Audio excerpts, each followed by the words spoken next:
আসসালামু আলাইকুম গাইজ, আজকে আমরা চলে এসেছি সব ভাই বোন মিলে কক্সবাজারে। আর কক্সবাজারে আজকে আমাদের দ্বিতীয় দিন। আজকে যেহেতু আমাদের দ্বিতীয় দিন, আমরা যাবো হচ্ছে মেরিন ড্রাইভ হয়ে আজকে টেকনাফে। তো টেকনাফে যেতে হলে আপনাদের হচ্ছে অবশ্যই চাঁদের গাড়ি ভাড়া নিতে হবে। আর চাঁদের গাড়িটা আপনারা সুগন্ধা পয়েন্ট থেকে পেয়ে যাবেন। তো আমরা হচ্ছে 2টা চাঁদের গাড়ি ভাড়া নিয়েছিলাম। 2টা চাঁদের গাড়ি আমাদের ভাড়া পড়েছে 9,000 টাকা। তো আপনারা যারা হচ্ছে চাঁদের গাড়ি ভাড়া নেবেন অবশ্যই একটু দামাদামি করে নেবেন, সেই ক্ষেত্রে আপনাদের জন্য ভালো হবে। আর অবশ্যই তাদেরকে বলে নেবেন আপনারা কয়টা স্পট দেখতে চান। ইভেন স্পটের প্রত্যেকটা স্পট হচ্ছে তারা গাড়ি পার্কিং চার্জ চায়, সেটা হচ্ছে আপনি কি দিবেন কি দিবেন না সেটাও তাদেরকে বলে নেবেন। আর আমরা হচ্ছে টেকনাফে যাব মেরিন ড্রাইভ দিয়ে। আর মেরিন ড্রাইভের সৌন্দর্য আপনাদের না বললেই না। যারা ইতিমধ্যে হচ্ছে মেরিন ড্রাইভে আসছেন তারা জানেন মেরিন ড্রাইভের কি অপরূপ সৌন্দর্য। আসলে মেরিন ড্রাইভে আসলে আশা করি আপনার মনটা এমনিতেই ভালো হয়ে যাবে। এক পাশে পাহাড় আর এক পাশে সমুদ্র। আল্লাহ তাআলা পৃথিবীর অনেক সুন্দর করে সাজিয়েছে, সেটা যদি আমরা হচ্ছে ভ্রমণ না করি তাহলে হচ্ছে জানতে পারবো না। তো আপনারা যারা কক্সবাজারে আসছেন এখন পর্যন্ত মেরিন ড্রাইভে আসেননি, আমি তাদের বলবো অবশ্যই আপনারা মেরিন ড্রাইভে আসবেন, মেরিন ড্রাইভটা একটু দেখবেন, আশা করি আপনাদের অনেক ভালো লাগবে। তো আমরা হচ্ছে সব ভাই বোন মিলে মেরিন ড্রাইভ হয়ে আজকে আমরা টেকনাফে যাবো।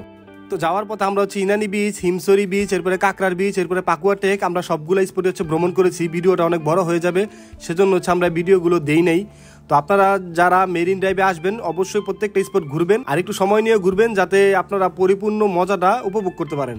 আর মেরিন ড্রাইভে আশা করি আসলে আপনাদের আশপাশের সৌন্দর্য দেখে আপনাদের এমনিতেই মনটা অনেক ভালো হয়ে যাবে। যেমন দেখতে পাচ্ছেন এক পাশে হচ্ছে পাহাড় আর এক পাশে হচ্ছে সমুদ্র। আমি মনে করি কক্সবাজারে আসলে অবশ্যই হোটেলে বসে না থেকে কক্সবাজারের আশপাশটা একটু ঘুরে দেখা দরকার। তাদের হচ্ছে যে আঞ্চলিক গ্রামগুলো আছে, তাদের আশপাশের যে বাজারগুলো আছে, কক্সবাজারের স্থানীয় যে বাজার টাজার আছে, যেই শপিং মলগুলো আছে, সেগুলো হচ্ছে অবশ্যই আপনারা ঘুরে দেখবেন, তাহলে অনেক ভালো লাগবে। তো আমি আপনাদের কিছু ছবি আমাদের তোলা সব ভাই বোন মিলে, সেটা হচ্ছে কিছু ছবি আমি আপনাদের মাঝে শেয়ার করতেছি। আশা করি আপনাদের ছবি দেখে অনেক কিছু বুঝতে পারবেন যে জায়গাগুলো কেমন ছিল।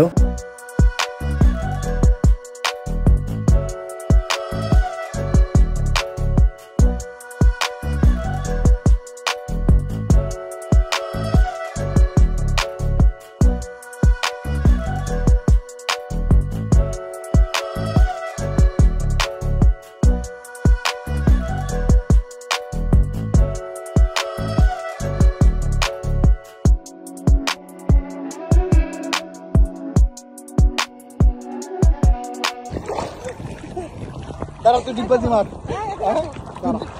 Tu di baju mat. Di bawah. Ada ini lagi tu. Halo. Bo? Tara. Gimana dia itu?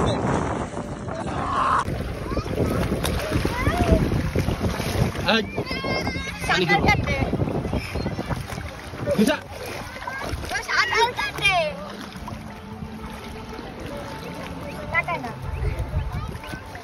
তো আমরা সবাই মিলে একটু সমুদ্রে গোসল টোসল করে এরপরে হচ্ছে দুপুরে লাঞ্চ করে নেই। বিকেলটাতে আমরা ছিলাম হচ্ছে হোটেল কল্লোলে। আর হোটেল কল্লোলে আপনারা এরকম হচ্ছে লাইভ গান শুনতে পারবেন। আর তাদের সবকিছু একটু এক্সপেন্সিভ, একটু দামি। অবশ্যই খাবার দাবার অর্ডার করলে একটু বুঝে শুনে অর্ডার করবেন।